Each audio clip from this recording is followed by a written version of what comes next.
Alright, so I'm just going to get started here. Large majority of you are going to be viewing this as a recording.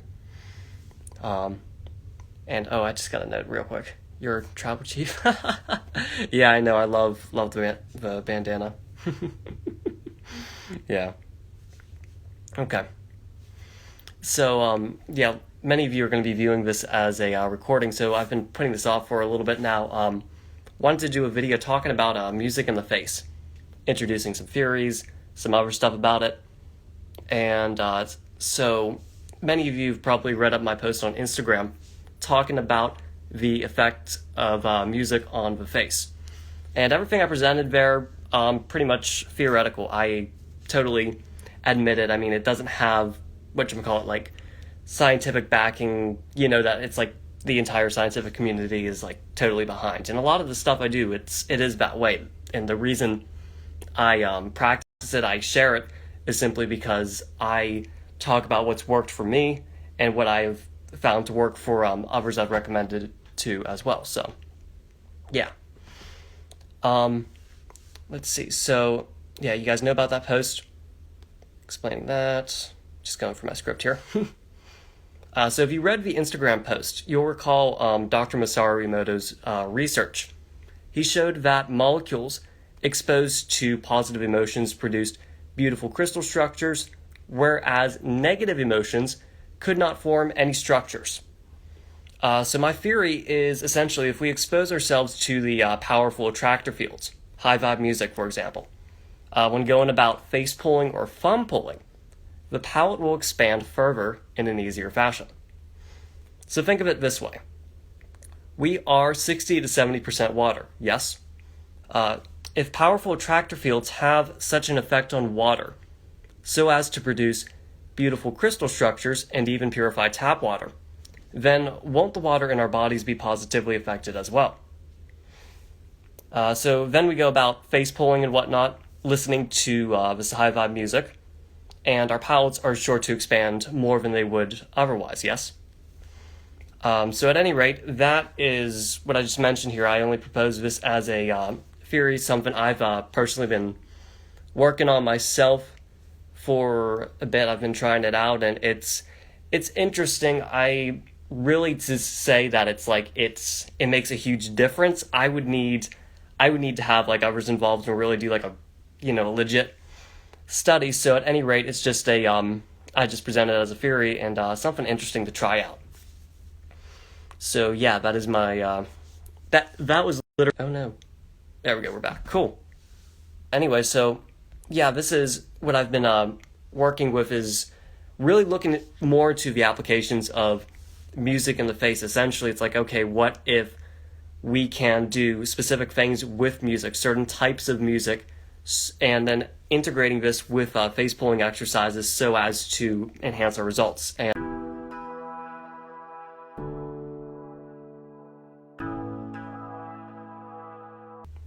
wouldn't you say that classic music guys have correct body posture versus modern day artist lifestyle? That's a good point. I mean, and you'll note too, classical musicians, it's what they do. I mean, especially I'm a pianist, and I know it's like piano playing. It's like you're always very good posture playing piano, because if you don't have good posture, then you can't hit the keys properly and really play very efficiently. Now, also about the posture of classic musicians versus modern day artists, there's really something to be said for if you're comparing classic musicians from back a couple hundred years ago, when posture was something emphasized a lot more than it is nowadays. Any more questions regarding music and the face? I know this is one of those topics. It's like with my followers, it tends to be a hit or miss. It's either people are like, oh yeah, this is like the best, I want to learn more about this, or it's like, no, that's pseudoscience. It's funny. It's funny to see the conflicting views, and I mean, hey, I welcome it. It's cool to see everyone's got their own opinion, own view.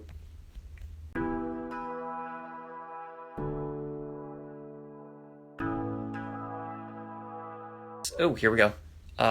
Would you say that music like The Weeknd have positive or no effect? The Weeknd.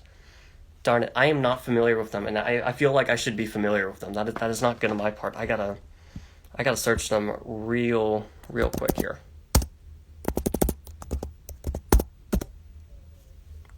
Do a weekend. So basically, with the music and stuff, and the whole positive effect thing with the music, it has to do with really the type of music. So if you think about it, with music, and it's the type of music you listen to. Essentially, everything with music in the face, what I've been finding, is the more natural music. So you think about it, an acoustic guitar versus an electric guitar. An acoustic guitar is going to be a lot better. Those are natural vibrations coming off of strings. Whereas the electric guitar, it's more so, dare I say, synthetic vibrations, if you will. So that's where, when it comes to music, you really want to be going for, that's where I really push the classical music and less of like anything really digitized. Not to say that it's bad, but more so for everything to be in line with the Fury, you want to be going for more of the classical music route, for the most part.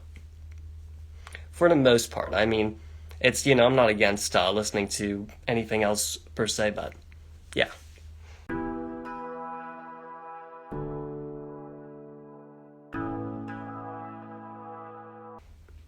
Do lyrics matter or just productions?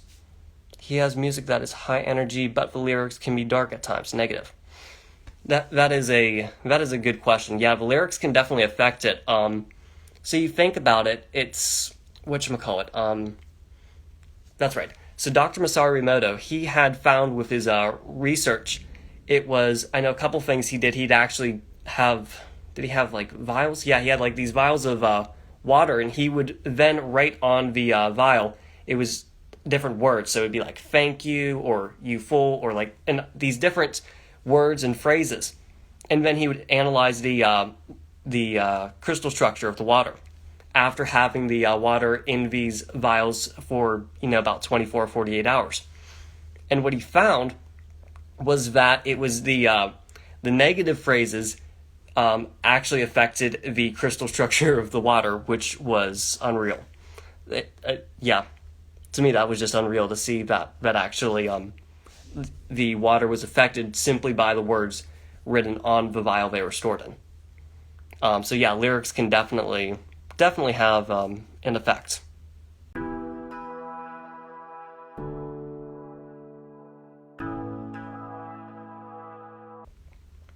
King Von made dark synthetic music, and he was a male model. Okay, this is a good one. I'm glad you brought this one up. So it's the one thing with music in the face and stuff, and it's how stuff affects you. So basically, the way I can put it best is rule of thumb. It's positive, yeah, stuff we consider positive, gratitude, appreciation, is going to have a positive effect on the body structures. And then negative stuff such as cynicism, accusation, anger, that's going to have a negative stuff.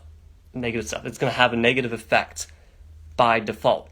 But it's one of those things where whether something is detrimental to you or not is really a matter of your ability to process it. So you see a lot of these, I don't know if you'd say a lot. I'm not really into heavy metal or rap per se, but it's like you'll see some rappers, some heavy metal musicians, and they often have really good facial structures, and then it's like, after hearing what I said about music in the face, you're like, wait, that doesn't make any sense. Well, actually, it does, because those musicians, those artists, they essentially, it's the way they perceive things. They can process it. They can handle that level of negativity. Yeah, that level of negativity without negatively affecting their health. That sounded weird to say.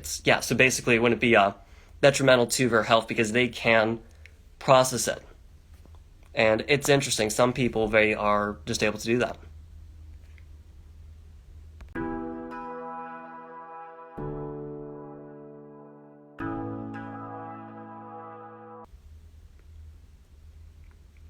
I suppose the people that produce these music can process it better. Yep.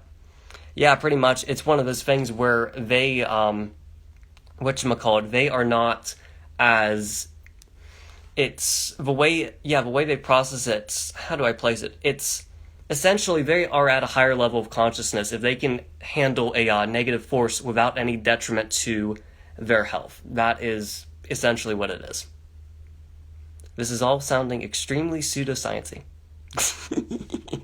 Yeah, as I said, everything I'm presenting here is just presented in theory, and it's something to see Dr. Masaru Emoto's research. I mean, for everything that he had, I mean, really had some hard evidence backing it, and yet it still gets considered as pseudoscience, which surprises me. I mean, he has hard evidence backing his case, so surprises me. But hey, that's just how the science community works.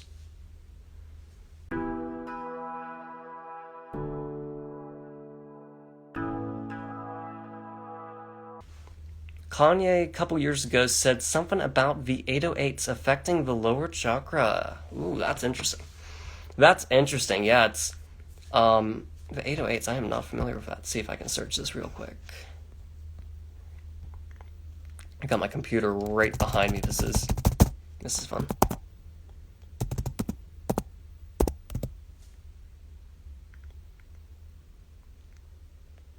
Rhythm composer. Ah, I see. Drum machine.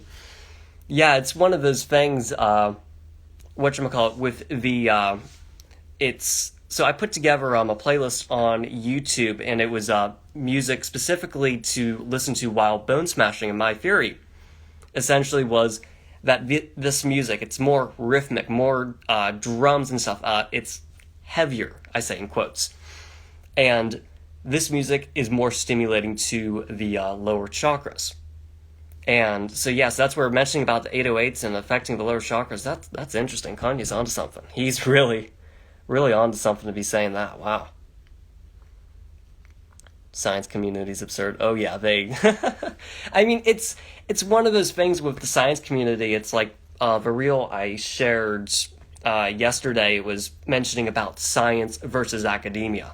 You know, that's where you run into issues. It's when the studies and stuff, it's all about the academia and the peer-reviewed studies as opposed to the actual science, the actual investigation and observation.